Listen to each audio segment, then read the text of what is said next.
In these videos, you will learn about some key features and concepts of Caption AI to set you up for successful cardiac scanning. We'll then pull all the concepts together and demonstrate a complete study.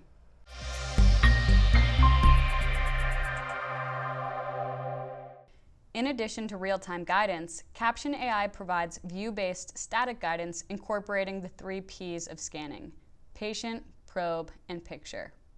The system will provide brief prompts on optimal patient positioning for each of the 3 acoustic windows.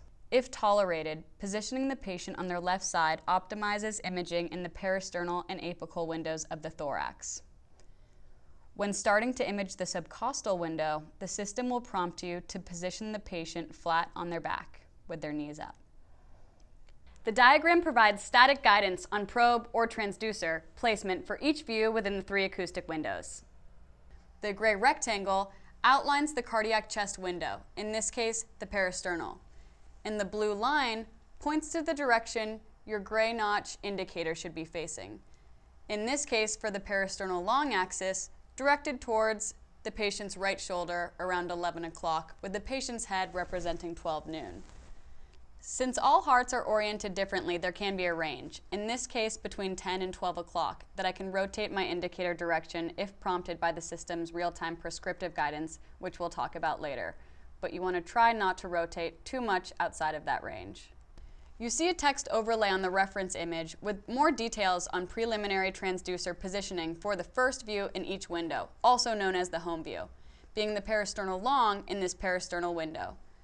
Perpendicular peristernals should remind you to hold the transducer's face flush to the skin at a 90-degree angle perpendicular to the chest wall.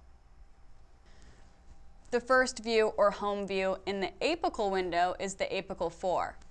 Angled apicals should remind you to angle the transducer so it's aimed up at the heart, positioned laterally at the mid-axillary line around the 5th intercostal. The first view in the subcostal window is the subcostal 4. Submerged subcostals should remind you to apply adequate pressure so the transducer's face is flush to the skin aimed at the heart. Positioned below the sternum, the transducer should be almost parallel in relation to the patient's body. These home view text prompts will overlay the reference image for the first 15 seconds. The reference image in the top right is the ideal appearance of the view that you're acquiring.